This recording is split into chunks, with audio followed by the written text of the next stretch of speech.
Sir உங்களுடைய speech நிறைய விஷயம் நான் கேட்டிருக்கேன், உங்களுக்கு நிறைய அட்மையர் ஆயிருக்கேன். நான் எவ்வளவு விஷயங்கள் வந்து இயற்கை பத்தி பேசுறீங்க. இயற்கை வந்து பின்னாடி எது சந்ததிக்கு வந்து இயற்கை தான் முக்கியம்.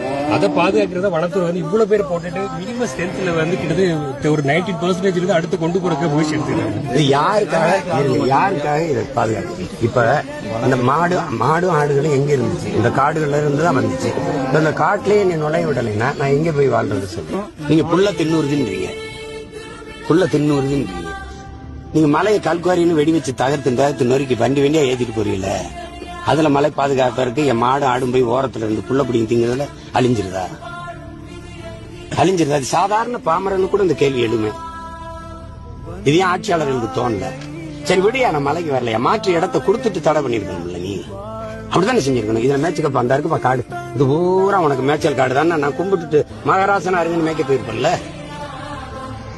சொல்லுங்க தம்பி, இந்த மாடு வந்து அப்படி போய் சமதளத்துல மேயிற மாடு இல்ல தம்பி, இது மலை மாடு தான். இது தேனி மலை மாடு, மலை மாடு, பருகூர் மலை மாடு, அப்படிதான் சொல்றேன்.